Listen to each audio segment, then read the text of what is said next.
This is gritty, gritty, gritty. This is real. This is our space. Confessions of a creative. Confessions of a creative. Confessions of a creative.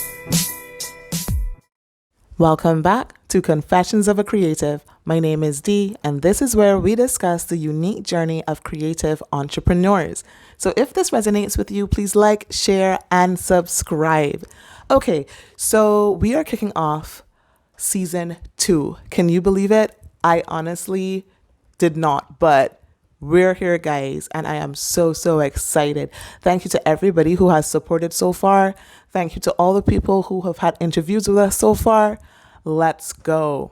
So, this episode, we welcome Aniya from Life Photography by Aniya, one of my absolute favorite photographers. Throughout this interview, you're definitely going to hear me being such a fangirl, but let's not focus on that. Let's focus on all of the amazing nuggets of wisdom she imparts and tells us about her journey. So, without much ado, let's listen. Hi, Aniya. Okay, so it's so nice to have you here. Hi. And yeah, tell us about Life Photography by Aniya. Sure. The business started in August 2015, and before that I was a criminologist, and I kind of was living two different lives. And after a couple years of working with the amazing task force on crime prevention here in Barbados, I just wanted a new path, and out came Life Photography by Ania. At first, I was concentrating on families, and one day the opportunity came up to photograph a wedding, and I had never photographed a wedding before. And I told the client, I said, this is not kind of what I do. I don't photograph weddings. I've never photographed a wedding before. But if you want me to do it, I can, but it will be in my way, the only way I know how, which is pure documentary. And it was a big risk because she was a UK celeb, and I was so nervous. My heart was literally falling out of my pants. And when the images came back to her, she cried and she said, "This is exactly, I don't want anything else. It's exactly what I wanted." And from that, it just sort of spiraled. And what started off as life celebrating families turned into life celebrating sort of every aspect of life, including weddings, which I never thought it was going to be. And that's where I'm at now, kind of. It's great. I so love that. I actually, although I've known or been familiar with your work, with you first of all, and then obviously with your work, I never knew that's how you started, and I think that is so cool.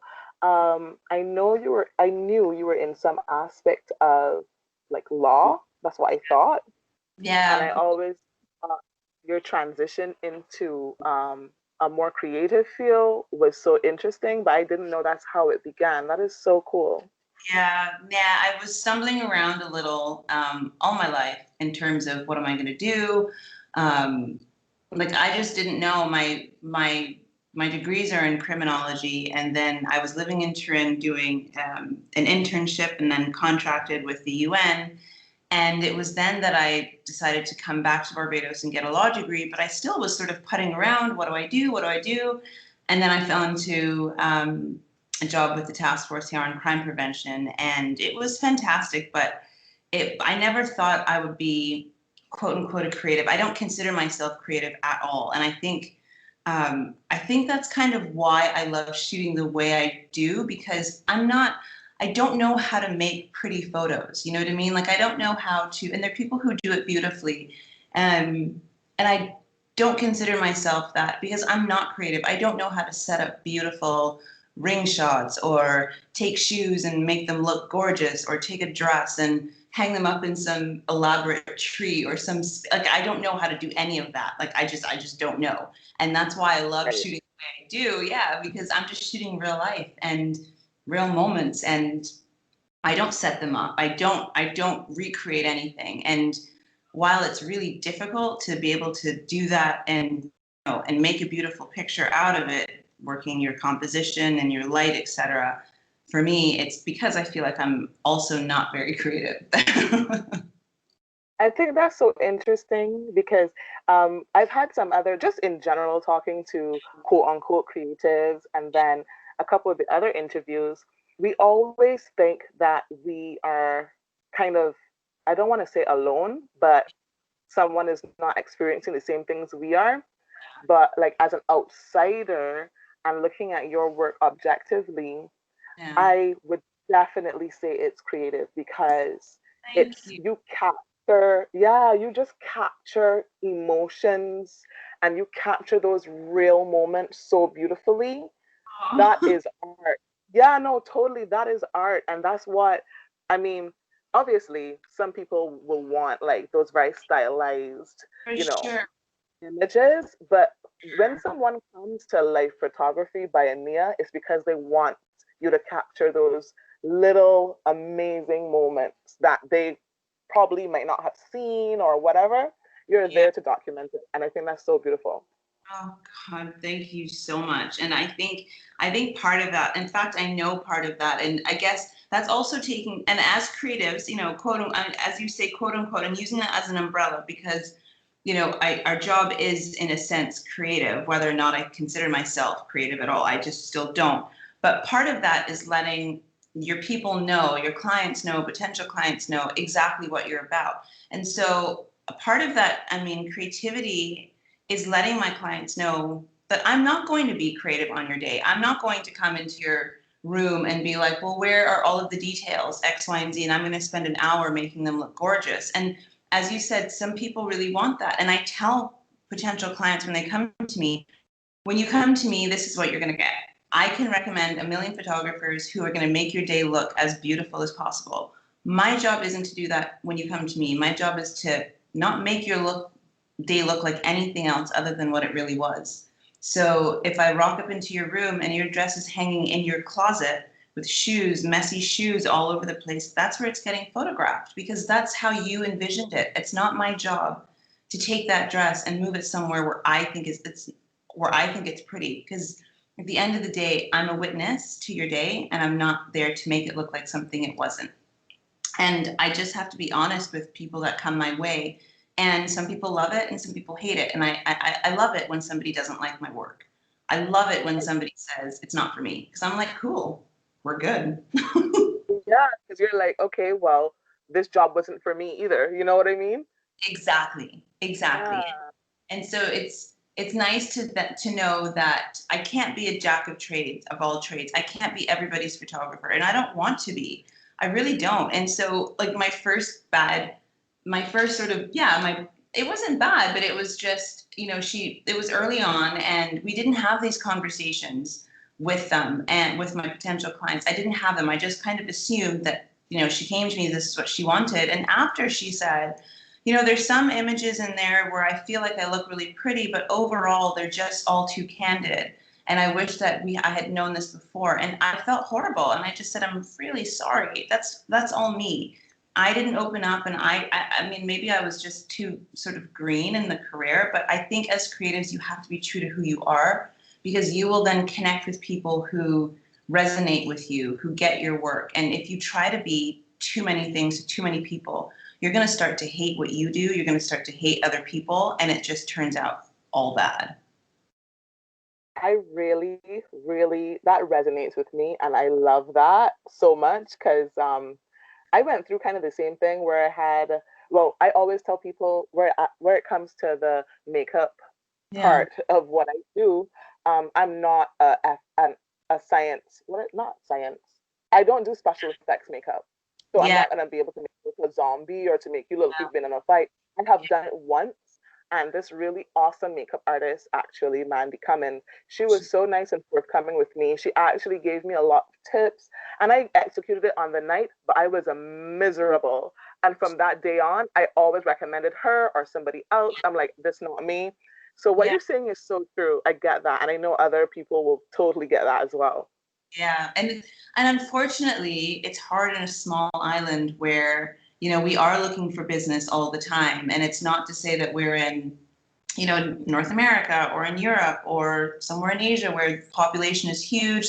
And for sure in Barbados, there's work for everybody. But still, in a small population, you do find people, and as a creative or people in the arts, who do feel like they have to do a lot of different things in order to make a living. But I find that it's the exact opposite. You can do that, but when you do that, you run the risk of, as we said, being completely miserable or having clients that don't gel with you. And so they turn out miserable. And what do you want? Do you want to do every job and get bad reviews? Or do you want to do fewer jobs and get great reviews to get more people who resonate with you rather than, as you said, going and doing special effects makeup and you're miserable doing it and it's going to show in the work that you do. Like that's just how it is. So true. So true. Yeah. And it takes a load off as well when you just, okay, this is what I'm doing. And you can actually hone your craft. You can go into other aspects of your craft as well and just Yeah. thrive and be happy. It's so true. Oh my God, yes, and that's it. And it's just when you realize, listen, this is who I am. This is what I'm going to deliver, and I'm going to do a kick-ass job for you doing it how I want to do it. If you start to ask me certain things and ask of me things that I don't want to do, I'm going to be miserable and it's going to show and you're not going to love it. So I think the more though, I think we have to be really confident in who we are. And that's a hard thing. I find artists and people who don't have sort of 9 to 5 office type jobs, people who are self-employed doing things that they love, we have a really hard time, number one, accepting money for it. And number two, being secure in who we are and sort of shouting that out to the world. And it's because of that lack of security and that lack of confidence, we end up sort of doing what people ask of us rather than saying no. Like I find that we have a really hard time saying no. Yeah. No, I agree with you. I agree with that for sure. For sure. Definitely.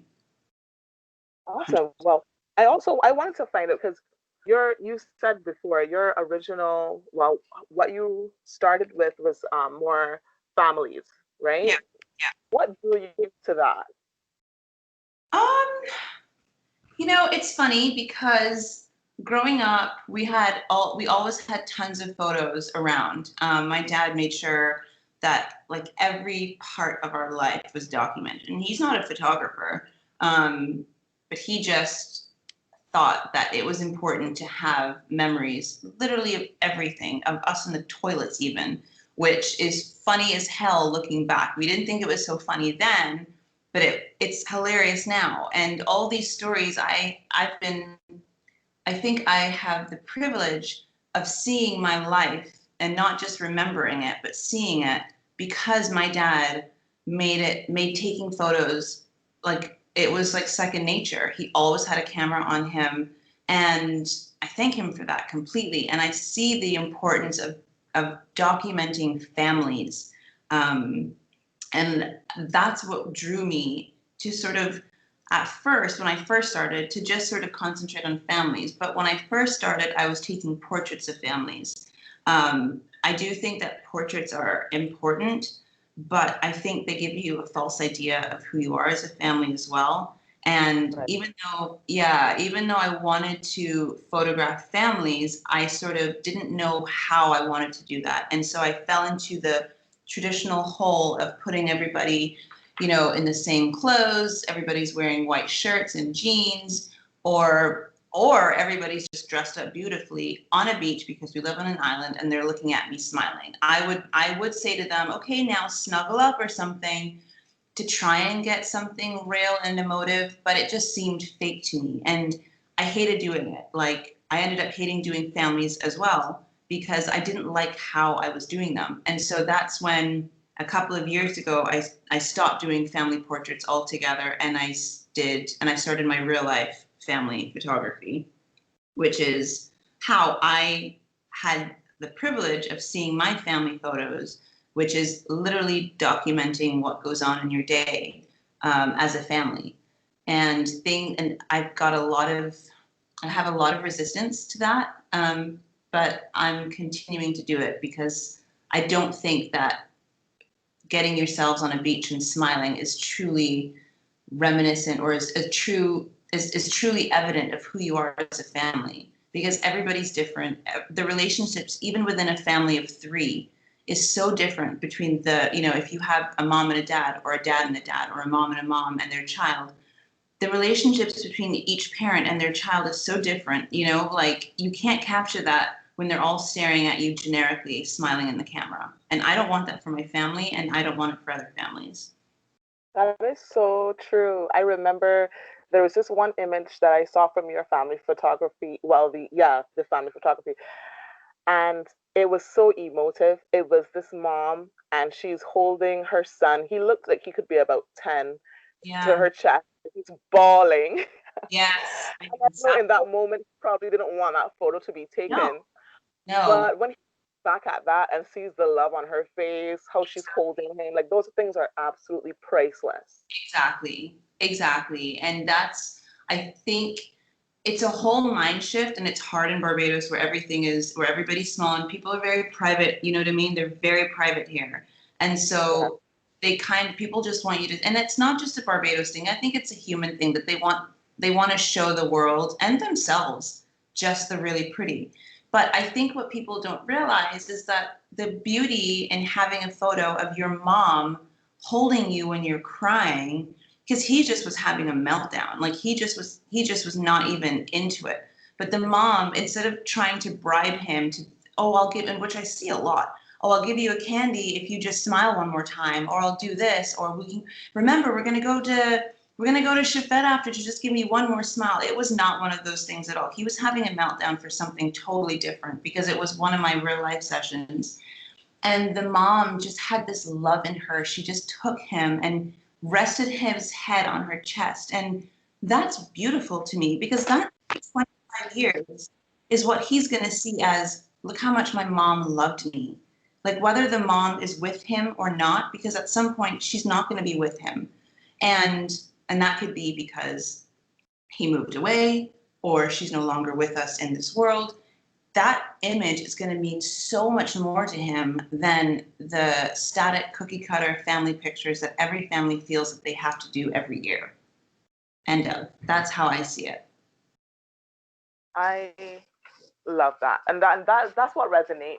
That's literally what resonates. When I saw that, I was like, wow, it was very powerful. And that's exactly what I thought. Like, this is going to be so, so precious to him in a few years when he looks back at this.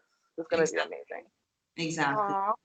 Yeah. I always get sentimental when I look at your work, actually. Ah, totally, totally. So I think I kind of think we also like in what you were saying encompass how you tend to keep yourself inspired, but is there any other like specific ways that you try to keep yourself inspired, or is it something that you love this so much you see the beauty in everything, like, or the story I should say, in No, most things? it's not that at all. As funny as it sounds. Um, I think I get inspired when I put down my camera. And that seems like a kind of, it seems like sort of reversed and sort of backwards, but I get inspired when I'm not looking through my lens anymore, when I'm actually living life with my kids. I just had a baby. I'm up to now 4 kids, which is bizarre. And life is crazy and hectic. And I sometimes photograph that chaos, which I love, but more often than not, and I'm finding it now, I'm stepping away from my camera and just living and just sucking in all the crazy SHIT that I'm going through every day, trying to just get through the day, seeing how my daughters interact with my babies, which is a project I'm working on anyway. It's called Siblings. And it's I just love sort it. of, yeah, it's looking at, thank you. It's looking at the relationship between my 2 older girls, the teenagers, and it started off with their brother. Um, there's a 15-year age gap, and I just love seeing that. And now Atlas has come along. I'm now sort of navigating how I incorporate him into the project. But when it comes to inspiration, I think we all sort of we all want to kind of look to something for inspiration. And I do it all the time. I look at other photographers all the time. And sometimes I get inspired. Sometimes I just get Sad because I'm nowhere near them and how they shoot. But I find that I get inspired when I just put everything away and I just sort of live my life. When I find time for myself, I love being bored. I love not having anything to do. And it's strange because coming off the heels of COVID, where we had 6 months of nothing, um, I didn't really use that time as I maybe think I should have to be more inspired. I just sort of sat down all day doing nothing. And maybe we all needed that, but I don't look to my camera, and I do see stories and everything. And sometimes I feel like I just want to remember them rather than having them photographed sometimes. Um, but, reading, of course, watching other movies, watching things, I love to do that. But more so, I love just not doing anything. And I find that when I sit back and I take things in, and it can be for months that I haven't picked up my camera for personal work. Like, of course, working is something different, but it can be sometimes months when I haven't picked up the camera at all. And I just don't feel like it. And I think allowing, as artists, allowing ourselves to do that and not feeling guilty about it can be the most inspiring thing ever, because we realize, well, hey, we are part of our beings, or that we are artists, but it's not who we are in the end. And I think really stopping and looking at your life around you and appreciating everything for what it is, and then picking up the camera, or picking up, or picking up your makeup brushes, or picking up your paint brushes, or picking up whatever you do to let yourself sort of express who you are. I think giving yourself that time away from it is probably the most inspiring thing you can do. I think that everything you said is so true. I know it sounds so repetitive, but like Oh, I really identify with what you're saying, because COVID truly, like, it made everyone stop stop. and take a look at what you're doing. Why am I doing this? Do I really love it? How do I Yes. pivot? It's Yes. been a soul searching, humbling time. Humbling. Oh my God. In every single way. It's kind of brought us down to our knees. At least I know a lot of people who have lost a lot, financially. They've lost, I know a couple of people who have split up from their partners. It's been hard. It's been really, really, really hard. And, you know, when you take something like what we do, where we depend on people to come to us and to hire us for our creativity, suddenly our creativity and who we are as people are not as important to them. And you feel like, okay, so like, is my job important enough that people are going to pay me for it? And you realize in COVID, sometimes it's not. And Yeah, that's a hard pill to swallow. As somebody who's an artist who relies on people to come to us for our creativity. And when we realize that, oh my God, it might not be important at all anymore right now, that's humbling as hell. That's not good. So it's pivoting, rough. it's all part of the game of life that I don't think any of us could have imagined, and people who, and that's the other thing, like, it's just all encompassing, Dee, when you realize, like, so many people that I know in my industry and as artists in general, they didn't pay into NIS. So whilst other people who had 9 to 5 jobs were getting unemployment, we just had to dip into savings that, Yep. will run out at some point. You know what I mean? That for some have already run out. They weren't getting assistance from the government because at the end of the day, our jobs aren't considered the type of jobs that are that unemployment warrants. It's just Right. really sad. It is so true. It is Yeah. so true. And that I'm so glad that you segued into that, because I know quite a few people who have their 9 to 5s, which is good. And I always tell people, like, if you're happy doing what you're doing, that's Yeah. fine. If you don't, you know what I mean? Like, just do whatever makes you happy. If a 9 to 5 makes you happy, cool. If being, an entrepreneur makes you happy, that's fine. But Exactly. I know so many people who are deathly scared of stepping out and being on their own. Even if it is their what they call their side hustle is thriving, they're Yeah. still really deathly afraid of stepping out there, and it takes a certain type of courage for sure, and faith as well. Oh, 100%. Yeah. Like, But I want to know, like, yeah. if you had any advice for a younger photographer who may also have like their niche that they want to explore but is not so popular or mainstream, what Yeah. advice that person? Well, first of all, the biggest thing that we have to deal with is fear, and fear paralyzes people, right? Like it really does. It's a handicap, and it's like, they have people talk about these dreams at night where they are trying to scream and they can't, and it's just a paralysis. That's what fear is, and it's horrible. It's a dream killer. It is a way to live your life in a safe space, which is not what you want to do. And so, to me, and if I had to speak to A, my younger self, or B, somebody in the position of saying I'm just really terrified, it's one thing to say go for it, you know what I mean? And everybody says that, oh, just go for it. But you have to also be practical about it, right? Like everybody's saying go for it, but when bills need to be paid, are they going to come and pay my bills? Like it's something that people have to be practical about. And that's the one thing I'm glad I did when I was working as a criminologist, but I was segueing into photography. I had to be smart about it because at that point I had 2 kids, I had a family. So you might not have that in a lot of younger people, but again, I started very young.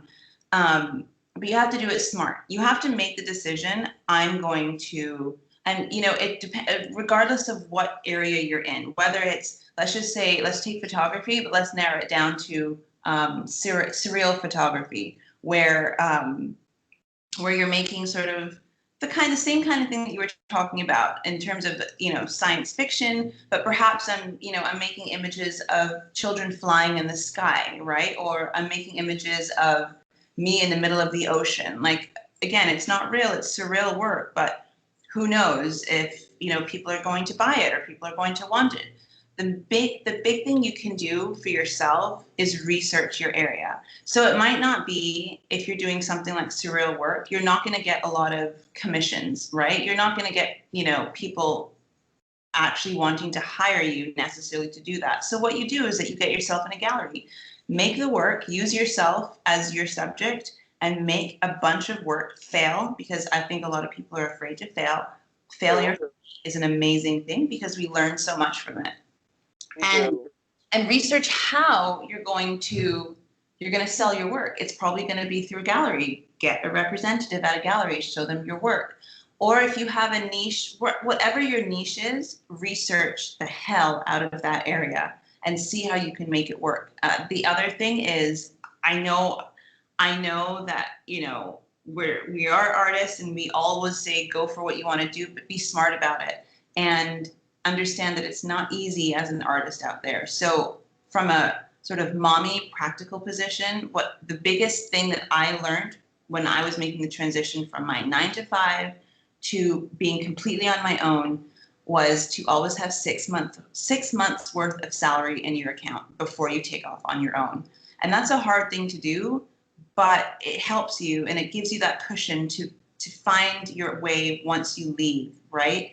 So instead of just going out and saying, okay, so I'm going to be an artist now and I'm going to create this amazing work, but I have no money to pay my bills.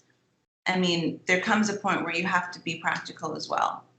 So the 2 things I can say to somebody coming up and being afraid to do it is don't be afraid. Just do it. It's like you're on the top of a cliff and everybody's saying, jump, jump, jump, and you just can't.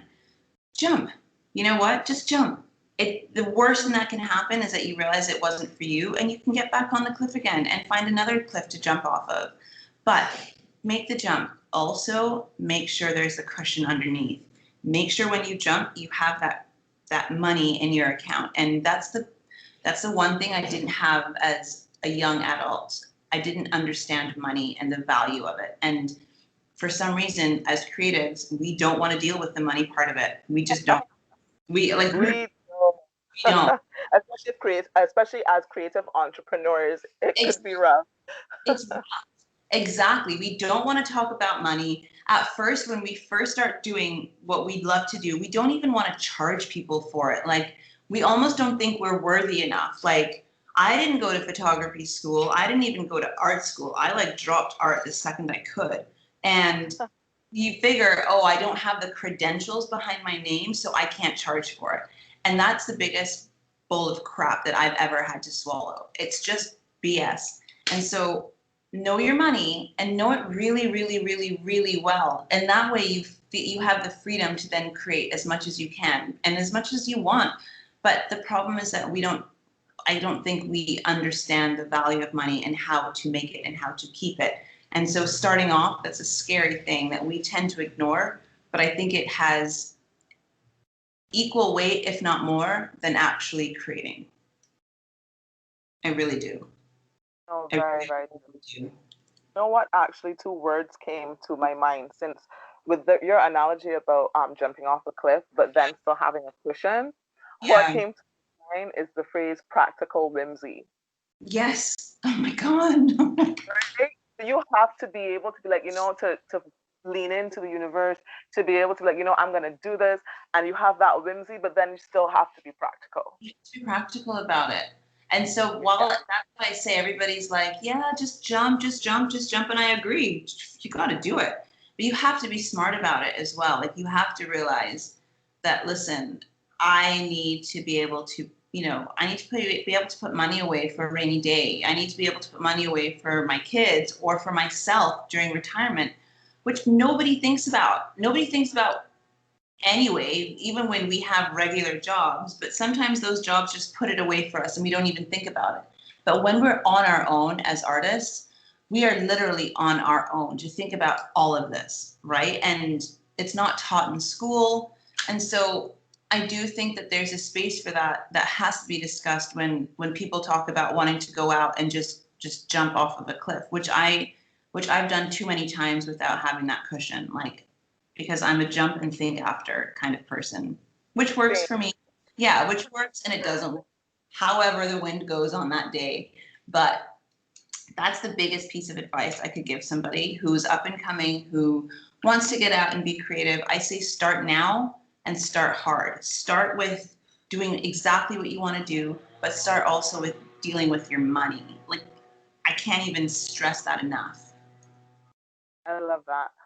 Yeah. I think I'm going to be having somebody to talk about that because I mean, this channel is supposed to be for creative entrepreneurs, but at the same time, we do need somebody to kind of guide us if you're not okay with that kind of stuff, financial planning and financial literacy, all of that.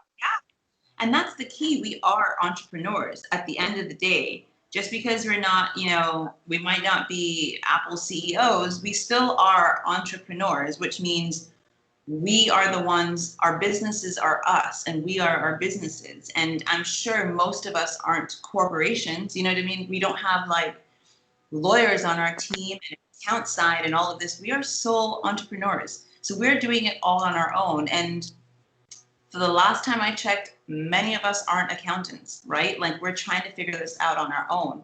And so I think that is going to be huge, and it's hugely helpful to have somebody say, this is what you need to do for yourself and for your business. Because at the end of the day, our business needs to be the ones to carry us through to the end. It has to carry us through retirement. It has to carry us through everything. So we definitely need that. I would be so on to listening to any and everything that you have, especially the money. Yeah, we'll get Yeah, that sorted for sure. awesome. Well, I mean, this has been so awesome. I feel so energized and happy. This has been an awesome talk. Really. Aw, thank you so much. I'm so glad that you thought of me, and I'm honored that you thought that I could contribute in some small way. It's incredible. I think the more we talk about life as a creative person, as an artist, the more sort of ammunition we give to everybody who's really scared to do it. It's an awesome life we live. I have to say it. It's scary at times, but it's awesome. We get to do what we want. We get to be paid for it, and we get to set our own schedule. who wouldn't want that, Exactly. right? Exactly, right? And you can work, I mean, most times you can work from wherever. So that's fantastic as well. It's fantastic. Like, it's fantastic. It's hard work. It's not easy, but it pays off in the end. I don't think I could ever go back to. I don't think I could ever go back to like having a boss. As it might sound juvenile and silly and immature, but I love being able to say what I do and when I do it. I don't know. I just love it. Oh no, yeah, no, that's the biggest thing for me as well, for sure. Just period. Sure.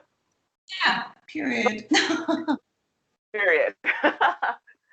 Thank you so much for being on. I cannot wait for everybody to hear this interview. I'm going to share it everywhere. So yeah. Awesome. Really. Thank you so much.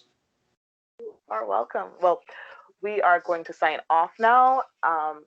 As you guys know, I always send you so much love.